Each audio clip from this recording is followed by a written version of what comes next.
lefties losing it, and we've got some weapon-grade Trump derangement syndrome antics coming up for you. But let's start in the UK, where saying just about anything against the leftist orthodoxy will see the police at your door. It may get you charged. They're jailing people for spicy, inflammatory tweets. Lucy Connolly is serving 31 months for a couple of anti-immigration posts. That's longer than some grooming gang members have received as far as prison terms.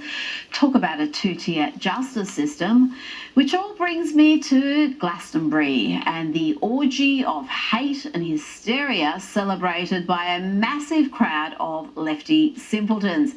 Here is some rapper and anti-British, anti-West Islamist supporting miscreant, part of a duo called Bob Villain. And watch as this rapper mocks Brits who want their country back. Heard you want your country back. Shut the up. Heard you want your country back. You can't have that. The only place I know, stolen right under my nose, my ignorant scum, trying to lay claim to a land that ain't theirs. And watch the crowd, a sea of pasty white, self-loading Brits cheering against their own country. And watch the crowd, a sea of pasty white, self-loading Brits cheering against their own country.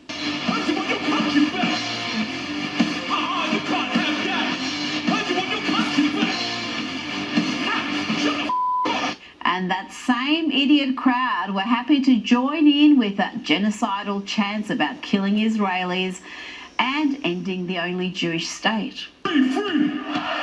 Free, free! Hey, but have you heard this one though? Death, death to the IDF! Death, death to the IDF! Death, death to the IDF! Death, death to the IDF! Death, death to the IDF! Hell yeah, from the river to the sea, Palestine must be, will be, inshallah. And here are more privileged, almost uniformly white lefty misfits who have paid a lot of money to be a part of whatever this is.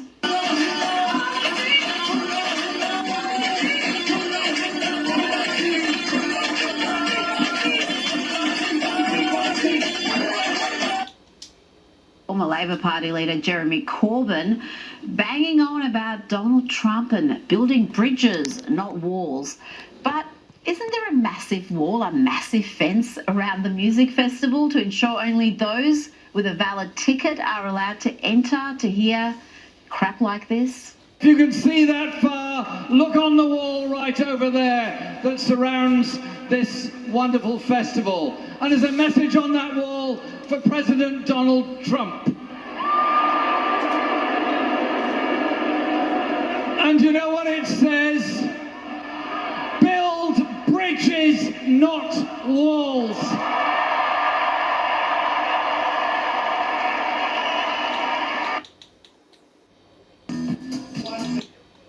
That little audience were giving the president the finger. I don't know if the Trump administration can recover from this.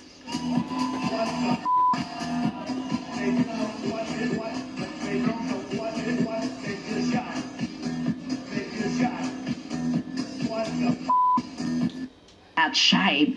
Here is Bernie Sanders accusing the Republicans of being extremist and Stalinist. The Republican Party has not just become a right-wing extremist party. In many cases, it's become like a Stalinist party, a cult of the individual. I got to tell you, the chutzpah is off the charts with that dude. But here is Bernie Sanders getting an education. He went on the Joe Rogan show. Now, remember, Joe Rogan used to love Bernie, used to back him. But now I think he's seeing him clearly for the leftist clown that he is. Was the poll incorrect? Yeah, the poll was wrong. So what? What about the conversation that they had with Kamala Harris? Were they... I think he's seeing him clearly for the leftist clown that he is. Was the poll incorrect? Yeah, the poll was wrong. So what? What about the conversation that they had with Kamala Harris, where they edited the answers that she had? 60 Minutes has a sterling reputation for investigative journalism. That's so what? What about the conversation that they had with Kamala Harris where they edited the answers that she had? 60 Minutes has a sterling reputation for investigative journalism. That's not investigative journalism if you change someone's answers. If you ask her, edited the answers that she had. 60 Minutes has a sterling reputation for investigative journalism. That's not investigative journalism if you change someone's answers. If you ask her a question and she comes with a rambling answer that doesn't make sense and you edit that out. Suing media has the What does a lifetime? Let's start with the one on the right, which is, this is the edited version that Fox posted of what Trump said when he was asked, hey, would you declassify the Epstein files? Listen to this. Would you declassify the 9/11 files? Yeah. Would you declassify JFK files? Yeah. Would you? I did a lot of it. Would you declassify the Epstein files? Yeah, I would. Attorney General. Did you notice that quick cut? One more time. Here we go. Files. Yeah. Would you declassify JFK files? Yeah. Would you? I did a lot of it. Would you declassify the Epstein files? Yeah, I would. Attorney General. So you saw the cut. You saw that quick cut. Here's what his actual answer was, y'all. Would you declassify the 9/11 files? Yeah. Would you declassify JFK files? Yeah. Would you? I did a lot of it. Would you declassify the Epstein files? Yeah, I would. All right. I guess I would. I think that less so because, you don't know. You don't want to affect people's lives if it's phony stuff in there because there's a lot of phony stuff with that whole world. Boy, is that answer substantively different, isn't it? Yeah, I would. Although that one, less so, because there's a lot of phony stuff in there and you don't want to hurt people.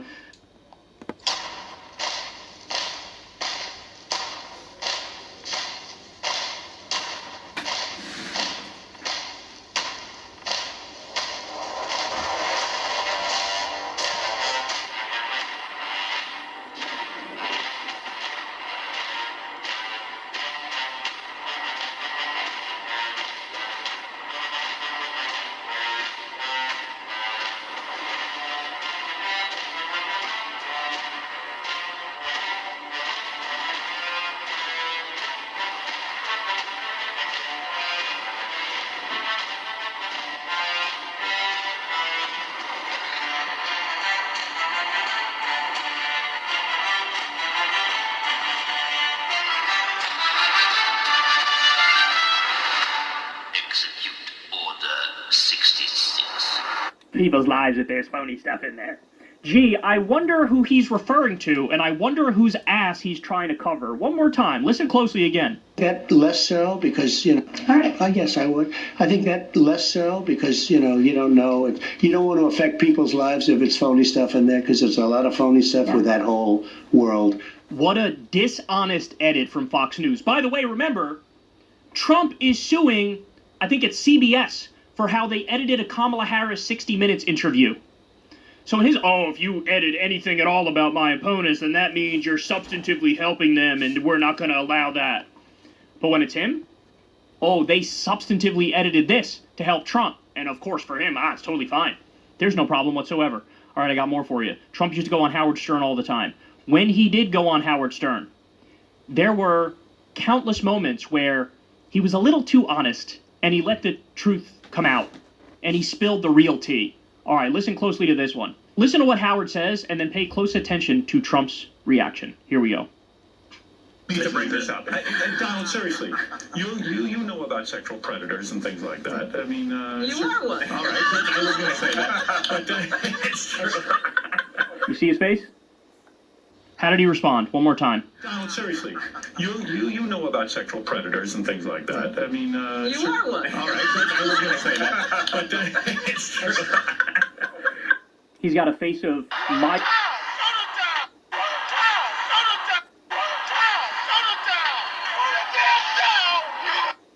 No, nigga. No. Old shame on, and when he's called a sexual predator, he goes, yeah, it's true. It's true. Okay. But then we get to one of the bigger pieces of evidence, which is something I've referenced on this show all the time, and I am astonished at how few other people bring this up. This story, ladies and gentlemen, that I'm about to show you here, this video clip, dropped, I think it was like within the month of the Trump versus Kamala 2024 election. And Daily Beast had it, major bombshell. Not a single major media network covered it.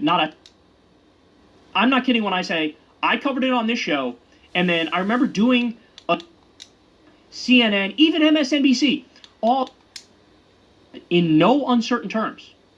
I was Donald Trump's best friend for a decade. It.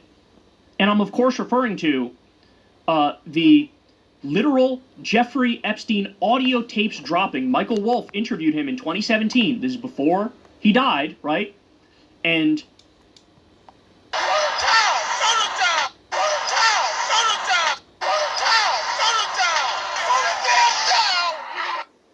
No, nigga.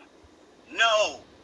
Jeffrey Epstein said, in no uncertain terms, I was Donald Trump's best friend for a decade. For a decade. All right, here we go. Charming. He is able to convince people. So he tells everybody what they want to hear. So how do you know this? That was supposed to show you. He has a sense of you. Oh, you heard that, right? One more time. Here we go. He tells everybody what they want to hear. So how do you know this? We found a friend for you to play with. We found a friend for you to play with. We found a friend for you to play with. We found a friend for you to play with.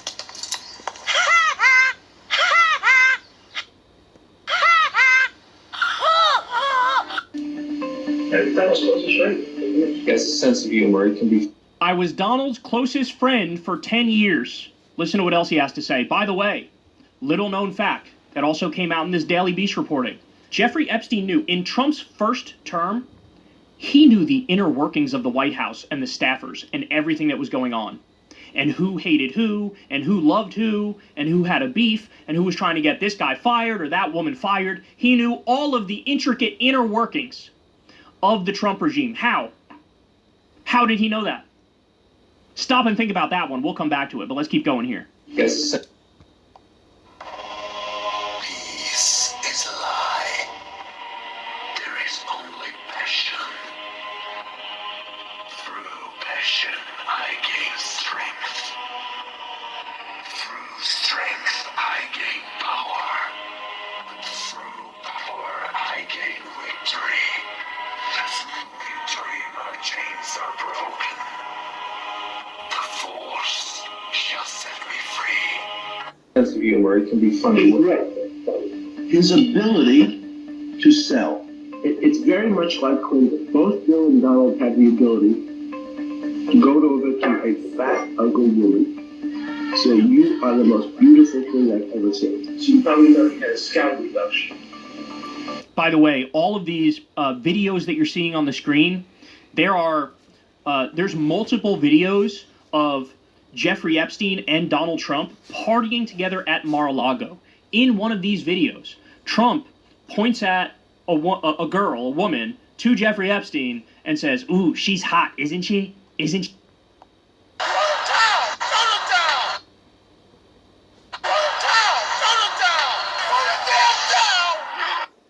No, nigga. No. She hot? There's also a quote of Trump saying, Jeffrey, he likes him young. He likes him young. Because he had the same male pattern moment that we all have. He's not able to horrible human being. He has nasty things to his best friends' wives. Anyone who first tries to gain your trust and then uses it to do bad things. That's how it goes. Okay, so what he's referring to there about how horrible of a friend Donald Trump is to his buddies, what he's referring to there, and again, this was in the detailed Daily Beast reporting, is Donald Trump would try to blackmail his friends into letting him fuck their wives, trying to cuck his best friends. He would have his friend come over, he would call his friend's wife, have her on speakerphone, and the friend wouldn't know. And he would talk to her and be like, I got a girl for you. You're going to love this girl. Why don't you come to the hotel room? You're going to love her. You're going to have sex with her. It's going to be incredible. And his friend would be like, okay, cool. Yeah, let's do it. I want to meet this woman and have sex with her. And then he would hit him with, I have your wife on the phone here. And she heard everything. Guess that's a shame. Guess that's not. Maybe, you should let me have some time with her. And he would try to blackmail his friends into letting him fuck their wives.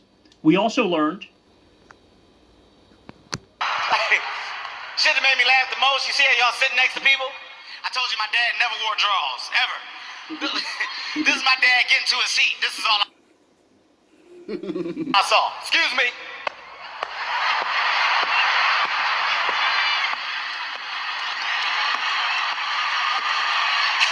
I can hear people like, oh God, Jesus. What is it? I don't know. I don't know what it is. Whatever it is loose. It's all over the place. It's got to be a penis. I don't know what else it could be. My dad got mad. There ain't no penis. That's a long dick. Hey. The first time Trump and Melania had sex, it was on the Lolita Express, Jeffrey Epstein's pedophile plane. Dad, don't say that. All right, all right. I'm not kidding about this. All of this has been reported. All right. You're gonna learn today. You'll learn what a long dick look like today. More for you. Why Trump fears Musk's Epstein bomb most of all. Okay, so you might be sitting there wondering, gee, it seems like Elon went really, really hard at Trump, and Trump didn't really give him that same energy back, right? Like, he fought back, but relative to Trump standards, man, it was mild. You have Elon saying, I'm the reason you won the election, you couldn't have won it without me. You have Elon saying, the reason you didn't release the Epstein files is because you're in the fucking Epstein files. And Trump's like, Elon's gone crazy. He's gone crazy, and he's doing drugs. He's doing a lot of drugs. And maybe I'll cut off your subsidies. Very mild by Trump standards, right? Usually he verbally beheads somebody and ruins their life. Nigga, when my name come up, respect it. Let's go. Stop playing with my fucking name. I'll drill y'all. Stop playing with my name. I ain't gonna say it no more. But he hasn't gone all that hard. Why? Well, you're about to learn right here. So Michael Wolff weighed in after the feud between two of the world's most powerful men, quote, escalated into nuclear territory. Listen to this. Donald Trump and Elon Musk's war has reached critical mass, according to author Michael Wolff. They shared airplanes and business.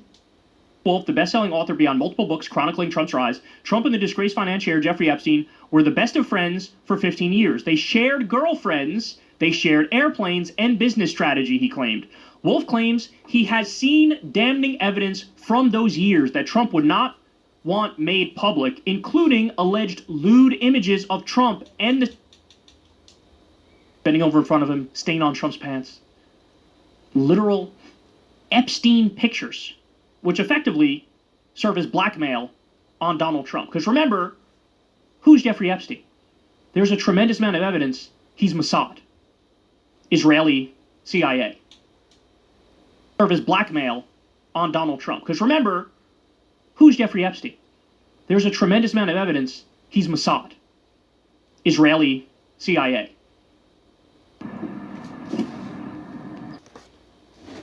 Holy shit. Holy shit. There's been, it's been recorded that Epstein had met with a former Israeli prime minister on multiple different occasions. You have an ex of Jeffrey Epstein saying he used to brag about being Mossad. Okay, but we're not done yet. Trump appears in Epstein flight log 7 times. Lawyer says no damaging info exists. The day after Elon Musk claimed President Donald Trump is implicated in the Jeffrey Epstein files, Epstein's former attorney firmly rejected the allegation. Listen to this, because this is crazy. This is the rejection, by the way. David Schoen, who represented Epstein shortly before his death, took to X on Friday, June 5th, to defend the former president. Quote, listen to this. I was hired to lead Jeffrey Epstein's defense as his criminal lawyer 9 days before he died, Schoen wrote. He sought my advice for months before that. I can say authoritatively, unequivocally, and definitely that he had no information to hurt President Trump. I specifically asked that. Shortly thereafter, Trump shared a screenshot of Schoen's statement on his Truth Social account. So, the picture, because I don't want any of that shit coming out. So the redacted it further and then files release that didn't fool anybody. He called all of his MAGA hack influencers into the White House, gave them a binder that said Epstein files on it, and then what was it? The Epstein files he released were literally a decade old. It was Epstein's Black Book reported by Gawker, but the Trump regime took it, redacted it further, and then re-released it and pretended like they were releasing the Epstein files. Gee, I wonder why they're trying to fool everybody and not release the real Epstein files. Entire Wikipedia page. That smells mighty fucking fishy, y'all. Mighty fishy. But I got more. You know things are rough for you when there's literally an entire Wikipedia page to your sexual misconduct allegations. Since the 1970s, at least 25 women have publicly accused Donald Trump of rape, kissing, and groping without consent, looking under women's skirts and walking in on naked teenage pageant contestants.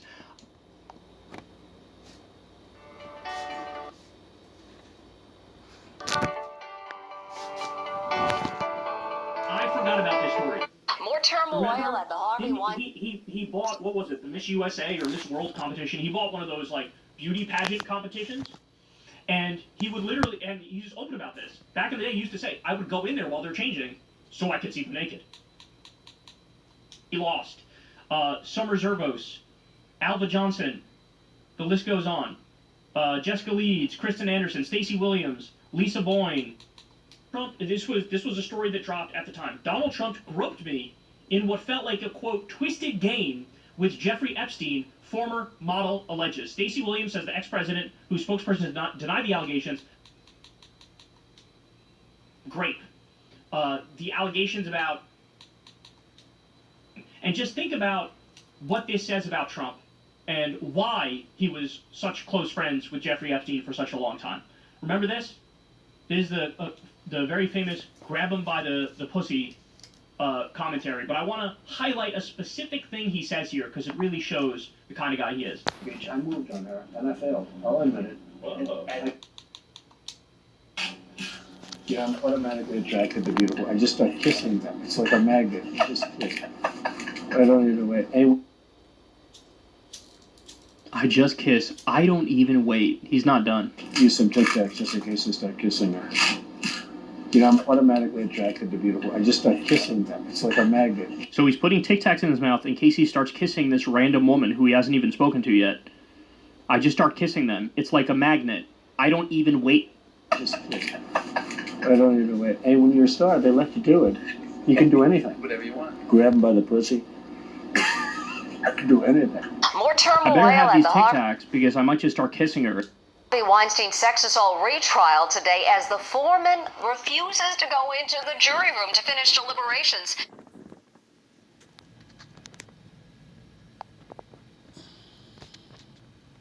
Trial today as the foreman refuses to go into the jury room to finish deliberations, leading to a bombshell decision from the judge that had Weinstein clapping. Amber Cagliano spoke with one of the accusers.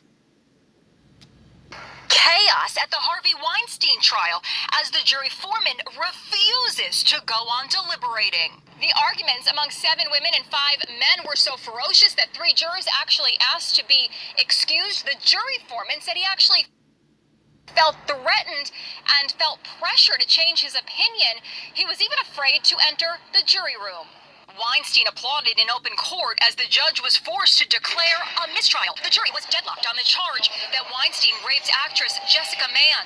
Weinstein attorney Arthur Idala spoke out after the trial ended in chaos. It's gross juror misconduct. Not only did you have a guy being threatened to the point where he refused to continue to deliberate, confused to be in the same room, but we found out they were considering evidence not admitted at trial. One juror spoke to reporters but did not want to be identified. This is cabin fever. You know, you're locked in a room with, like, what was it, 16 or 17 people for weeks on end. I think most of us just wanted it to be over with. And we were leaning towards a certain decision. We thought it was going to be guilty. Yesterday, Weinstein was found guilty of sexual assault on former production assistant Miriam Haley 19 years ago. But the 73-year-old disgraced movie mogul was found not guilty of sexually assaulting former Polish model Kaja Sokola. Some people just did not want to agree that we were raped. But she says she has no regrets about coming forward. I'm not on trial. There's no losing for me. Weinstein claims all these sexual encounters were consensual.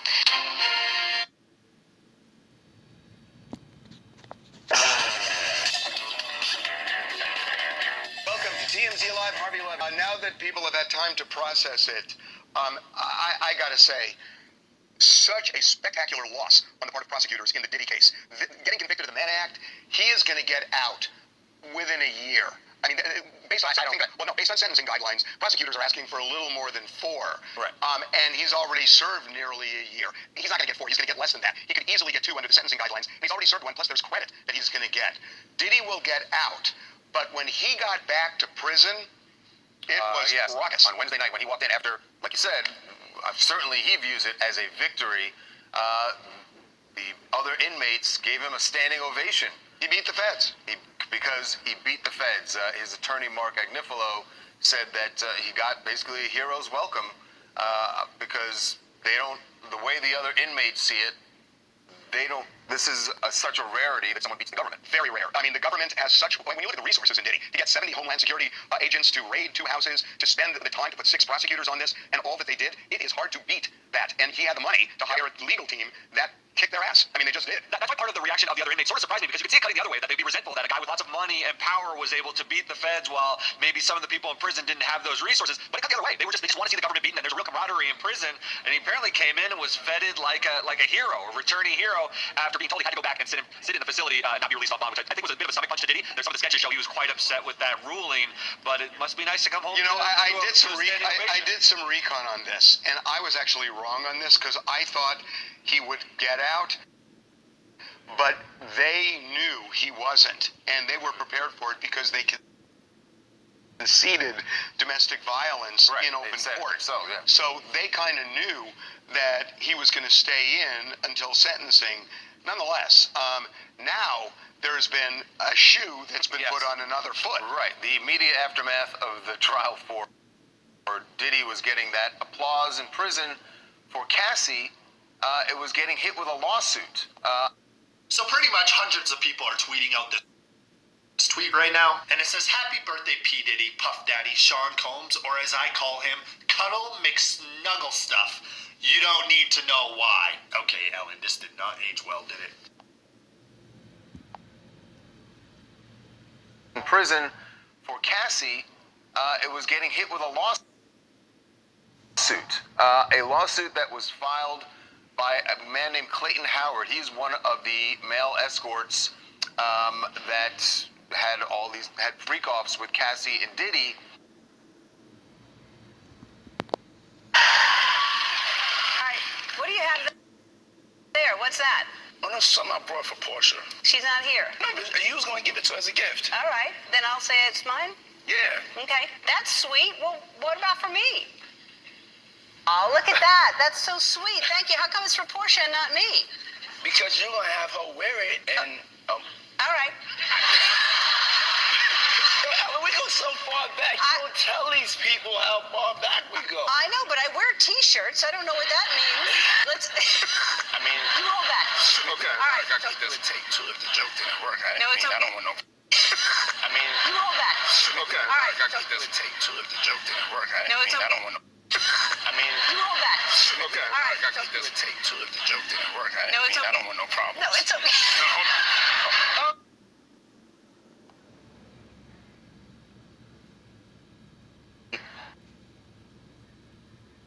During the trial, he was referred to as Dave, but he says that not only did Diddy control him, but Cassie controlled him. So you have now Diddy and Cassie as co-defendants in this lawsuit that accuses her, Clayton claims that she got pregnant and had it with his child and had an abortion without telling him. Also that he got an STI from her. And he said all along, you know, people during this trial, you had Cassie as the victim. She was victim 1. But his experience, he says, is that she was very much in control. This is what he had to say about why he...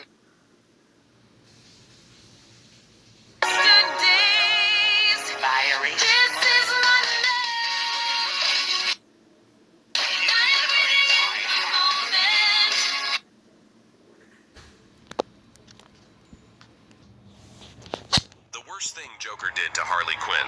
After the Joker's one-year hiatus from Gotham City, he returns with a dark motive to kill the Bat family. However, before he attacks Batman, he decides to visit Harley Quinn, but finds that she has become sane and managed to find love. Joker accuses her of infidelity and proceeds to torture and beat Harley before attempting to take her life. When he failed, Joker dragged Harley into a dungeon and chained her to the wall. We see the room is filled with corpses of all his previous Harleys wearing the same outfit.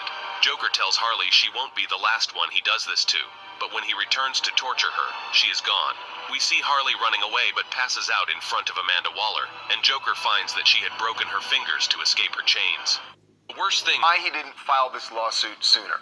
One, I was in an economic position where I really needed the money.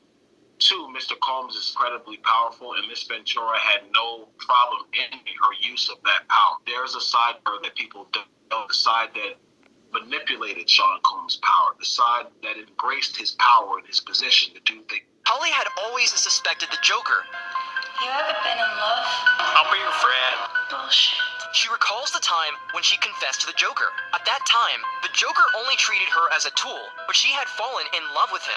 No matter how she explained, the Joker never fully trusted her. So he used the chemical pool to test Holly's sincerity. Holly jumped in without hesitation. The Joker was about to turn around and abandon her, but then he remembered everything Holly had done to him. He still turned back and jumped into the chemical pool and fished Holly out. Although their clothes were corroded, their trust in each other was unbreakable. For the first time, Joker smiled from the bottom of his heart. He unabashedly praised Holly as the only snake charmer in the world. At that moment, someone else uses a disrespectful word towards Holly. The Joker got angry. Holly was his woman. That's your lady, Joker. That's right. So he retaliated immediately. When Harriet was in danger, the Joker would do anything to save her. Holly had always power in his position to do things that she wanted. So I was always afraid if I stopped coming, then I would start having problems, because she threatened me several times to come and made me feel comfortable that I would come to see her just to avoid any problem with Sean Combs. So, what's interesting about this, we spoke to one of the alternate jurors over the weekend, and he was saying, look, that he felt, and it sounds like the rest of the jury did too, that it wasn't so much a victim, although a lot of people on the outside say it was, as somebody who was consenting and was getting something out of the relationship. He's kind of echoing that in a way. Yeah. When you was around Diddy, did you ever see him put his hands on Jennifer Lopez? Well, he didn't do any violence to Mrs. J-Lo. That's why I didn't see any violence. It's a different breed, bro. He wasn't going to risk himself like that. And plus, a lot of people didn't like him. J-Lo mother didn't like him. Benny Medina didn't like him. If he would have ever touched Miss Lopez in any kind of aggressive way, she would have said something. Man, listen to me. The whole Bronx would have been on Puff. It's a different class. He knew that she was an actress, she was a singer. He did put her on a pedestal, but he still was seeing Kim. So I don't think that she had those experiences. People only do what you let them do. No, she's higher ranked than him. He knows better. Cassie, I don't know what her nationality is, but she obviously don't have rank. Did you know that P. Diddy and Jennifer Lopez were the iconic couple of the 90s? Their glamorous romance captivated the world, but it all came to an end after a shocking event in 1999. Want to find out why their relationship ended? Subscribe.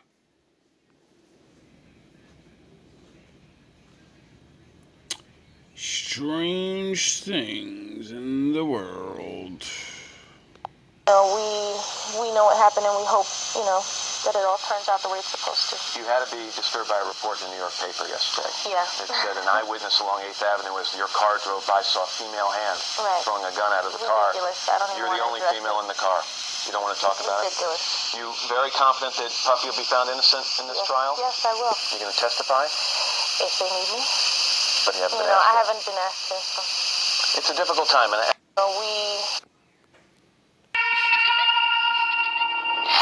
need a gangster to love me better than all the others do. To always forgive me, ride or die with me. That's just what gangsters do. I'm fucked up, I'm black and blue.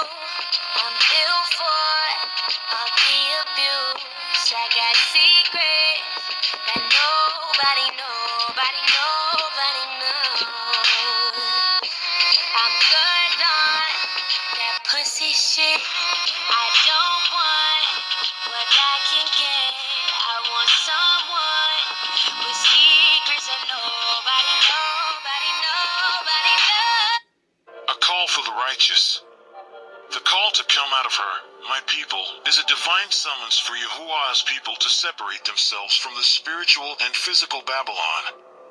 This command is more than instructions to flee from a geographic location, but a profound call to reject the moral decay, idolatry, and the wicked system associated with Babylon.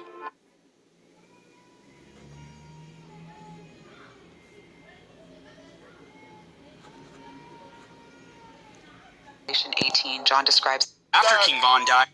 In Revelation 18, John describes the downfall of Babylon the Great, an evil world system in the end times. This corrupt entity, symbolized as a prostitute engaging in illicit relationships with earthly rulers, faces divine retribution for her sins. Revelation 17, 1-2, 18, 5.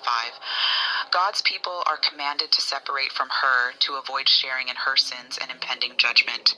Revelation 18, 4. From her to avoid sharing in her sins and impending judgment. Separate from her to avoid sharing in her sins and impending judgment. Revelation 18:4. Just as God instructed the Israelites to flee physical Babylon, believers today are called to separate themselves from the corruption of Babylon. Jeremiah 51:6, 9, 45. The call for separation from evil is reiterated throughout Scripture, imploring God's people to distance themselves from wickedness to maintain their purity. Just as those who come out of Babylon the Great will rejoice in her downfall, believers who separate themselves from the darkness of the world will ultimately celebrate God's righteous judgment. Revelation 18:20. There is no dark side, nor a light side. There is only the Force. I will do what I must to keep the balance. The balance is what keeps me together. There is no good without evil, but evil must not be allowed to flourish. There is passion, yet emotion. Serenity, yet peace. Chaos, yet order. I am the wielder of the flame, the protector of balance. I am the holder of the torch, lighting the way. I am the keeper of the flame, soldier of balance. I am the guardian of balance. I am... For the ones lucky enough to leave, salute. For the ones that are too poor, gather together.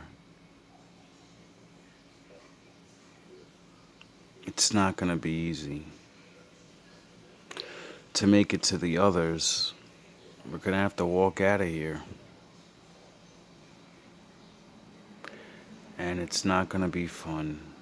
It's not going to be pretty.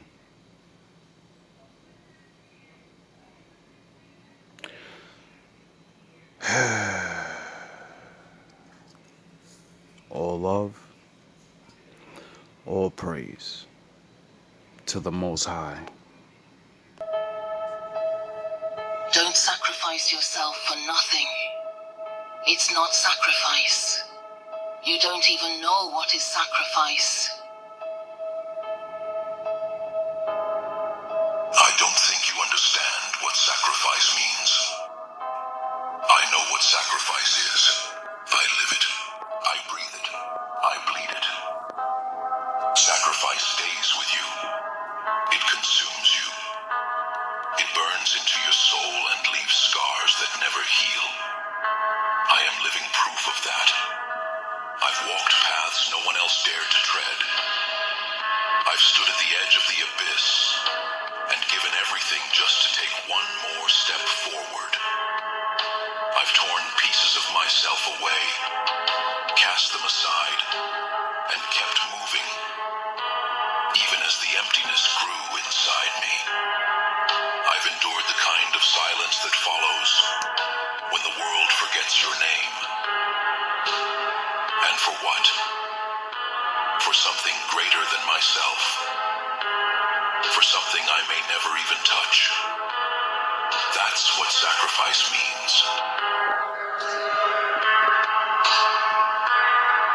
It's not glory.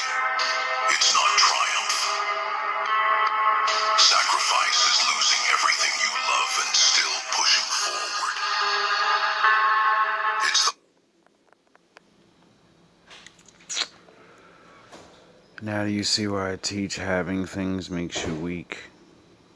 The more you have, the less chances you'll have to survive this. You know, a journey of walking and walking and going without food. You see, when you're poor, it's like you're already trained to not eat.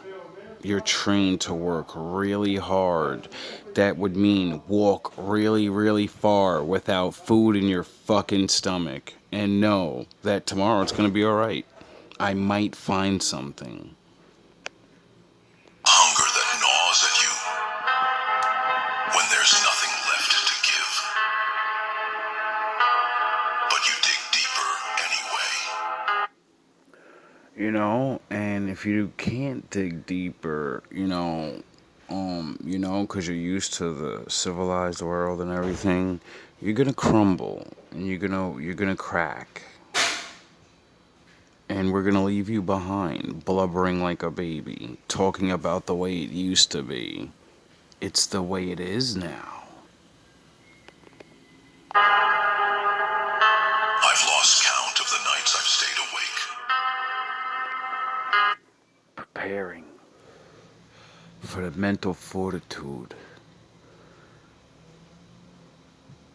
Being robbed of the very job and traveling up the East Coast, dedicating myself to work hard, only built the endurance to work from sunup to sundown. So, it only takes about like a week to get across the country if you walk the whole time the day's up,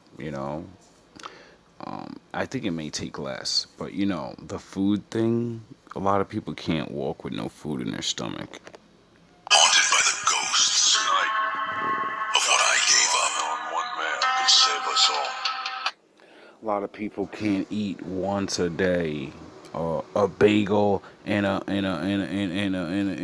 empanada and go to work for 4 to 6 hours a day straight and give it your hardest. You know why they can't? Because they don't consider it training. I've heard their whispers in the dark, felt their claws on my shoulders, dragging me back toward the past. Remember, Danny? Remember what I taught you. We're either gonna make it out and we're gonna watch it all, or we're gonna have to make our way there. I still don't know where there is. Thanks for not helping me research. But I never stopped. I never let myself stop. Do you know what it feels like to give everything and get nothing in return? You know what it's like to warn people, and you're crazy, you're an idiot, and now we're all around the same. We're all broke now. Remember when you guys had money? Remember when I said save that money? Remember all these years, and everybody thought I was just a fucking retard, and now we're all too broke to leave. Are you ready for the Thunderdome? Have you been living high off the hog? Well, you're not ready.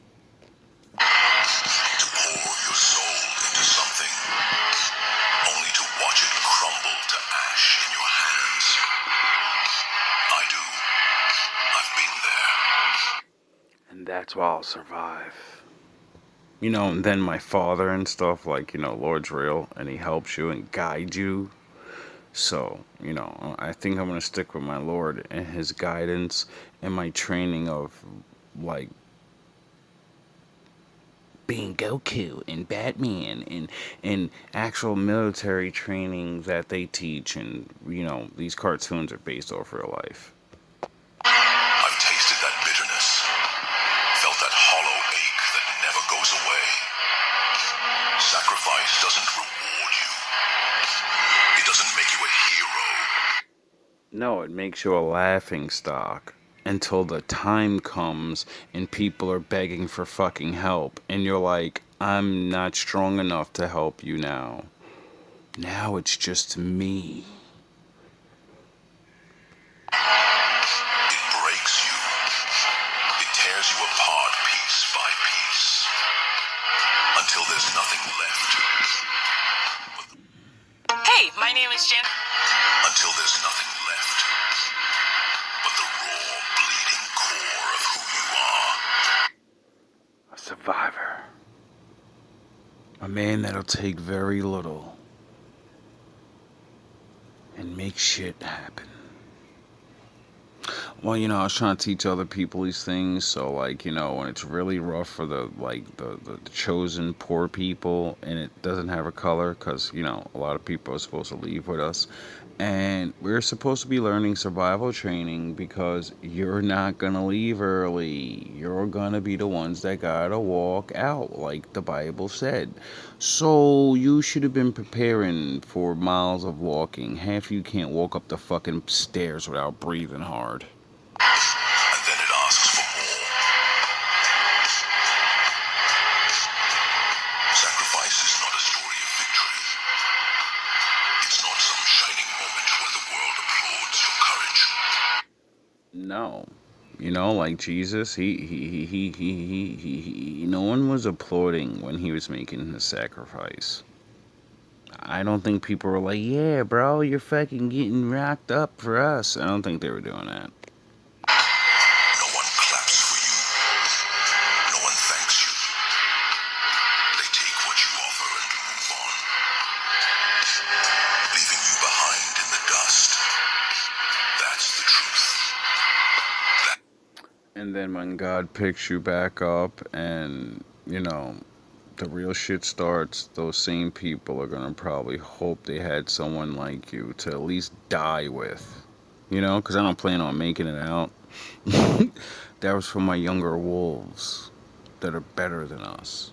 Because they're more sinless and, the Lord doesn't change. If you don't change, you're the people in the desert, and you're not getting out. All the older niggas never made it out the desert, dog. This ain't no movie, dog. Reality.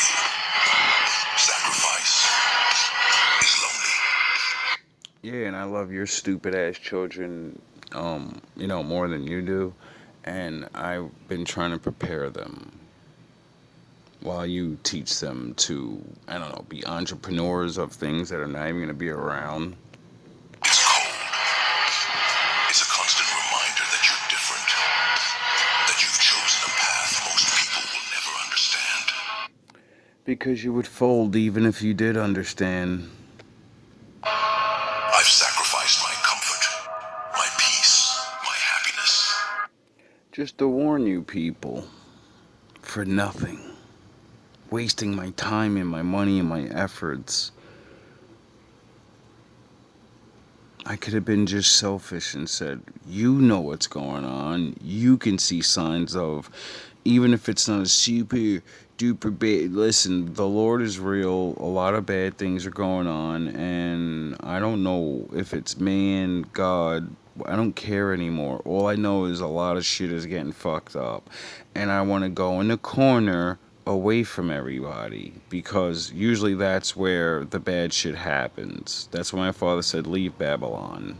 And it's not just a physical thing. If you leave physically but don't leave morally and spiritually, my father said he's gonna have wolves and wild animals deal with you on the way out.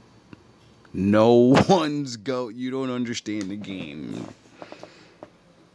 If you're not pure, if you're not really about this life, the Lord will know. If you think you're going to cling on to the people leaving, you're not going to make it. He knows you're going to cling on and pretend. And when you go to take a piss and never come back, we will all understand why. When the ravenous dogs and wolves snatch you in the midst of the night, we will understand why. We're not going to do the Hail Mary. Let's pray for him. We're going to be like the Lord judged him. That's why he's gone. Because you wasn't worthy. And if one unworthy person is with us when we get to where we need to get, we all can't make it. So the Lord will clean you niggas up. Just like he did his people in that desert. You old ass niggas don't want to break your traditions. You don't want to let that shit go? No problem. Prove your shit is right. Keep on doing your shit, and when you get snatched up like a thief in the night, we'll all know your tradition was bullshit. You know? So if it's actually a good thing, well, do it. The Lord will spare you. But if it's not, you'll know you're wrong, because you'll be gone. So, for the people that when this all starts, because I don't think it's anytime soon, because no man knoweth, and I don't know anything. I'm just a reporter, you know, and it's not looking good, bro. It's really not looking good. So, I'm gonna end it with a little bit more of this playing, and then I'm gonna let you guys have a good night. Peace, my happiness. I've let go of dreams that once burned bright in my chest because I knew they would only weigh me down.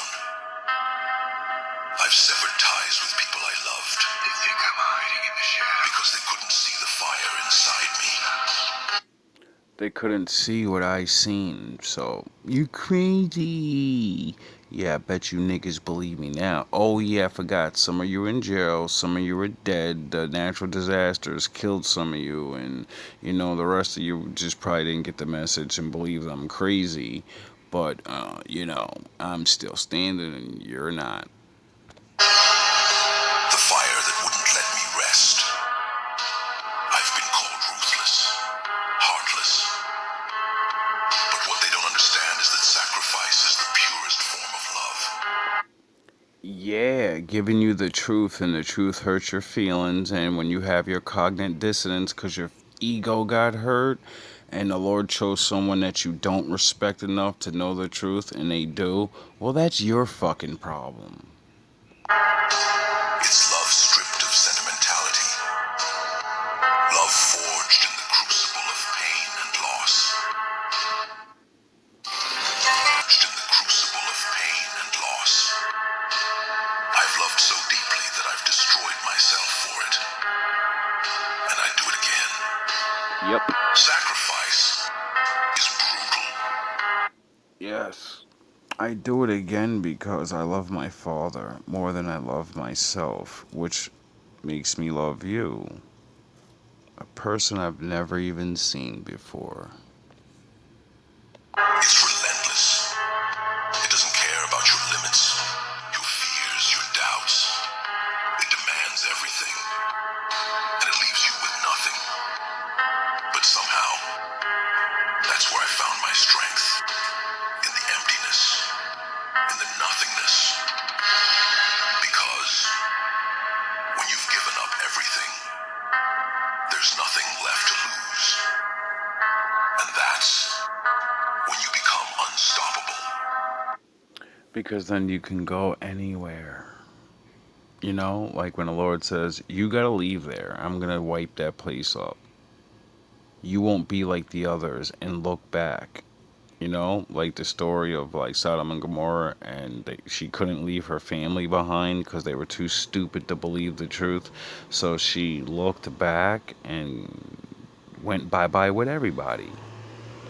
I've been forged in fire. My body, my mind, my soul.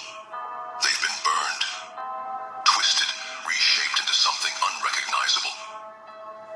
I am not who I was. I am not who I could have been. I am what sacrifice has made me. The Wolf God, aka Black Goku, aka Agent Keener, aka that nigga. And I've accepted that. I've embraced it. I've turned my pain into power. My loss into fuel. Aka Heya Amuna. I am a weapon, honed to perfection by the sacrifices I've made. Sacrifice leaves its mark. The wounds it inflicts never truly heal. They fester, they ache. They remind you of everything you've lost. I carry those wounds with me every day.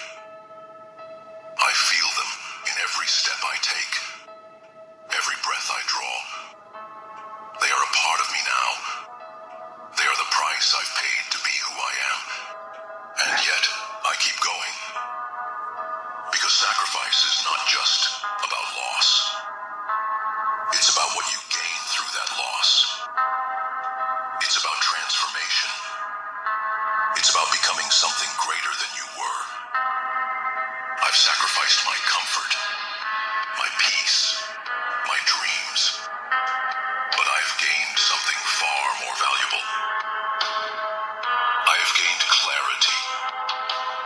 I have gained purpose. I have gained the unshakable knowledge that I am capable of enduring anything. That no matter what the world throws at me, I will rise. I will fight. I will prevail.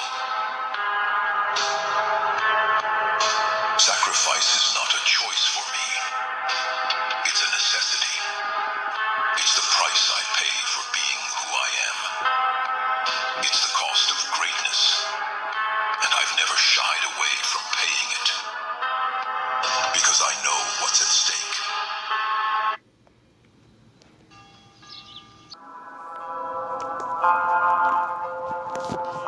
Then I heard the voice of the Lord saying, Who shall I send? And who will go for us? I said, Here am I. Send me. I took you from the ends of the earth, from its farthest corners I called you. I said, You are my servant. I have chosen you and have not rejected you, so do not fear, for I am with you. Do not be dismayed, for I am your God. I will strengthen you and help you. I will uphold you with my righteous right hand. All who rage against you will surely be ashamed and disgraced. Those who oppose you will be as nothing and perish. Though you search for your enemies, you will not find them. Those who wage war against you will be as nothing at all. For I am the Lord your God. There is no other. I form the light and create darkness. I bring prosperity and create disaster. I, the Lord, do all these things. The Lord is my light and my salvation. Whom shall I fear? The Lord is the stronghold of my life. Of whom shall I be afraid? When the wicked advance against me to devour me, it is my enemies and my foes who will stumble and fall. Though an army besiege me, my heart will not fear. Though war break out against me, even then I will be confident. One thing I ask from the Lord, this only do I seek, that I may dwell in the house of the Lord all the days of my life, to gaze on the beauty of the Lord and to seek him in his temple. For in the day of trouble, he will keep me safe in his dwelling. He will hide me in the shelter of his sacred tent and set me high upon a rock. The Lord is my shepherd. I lack nothing. He makes me lie down in green pastures. He leads Sure to be great to know where the rock is. All love, all praise to the Most High. me beside quiet waters. He refreshes my soul. He guides me along the right paths for his name's sake. Even though I walk through the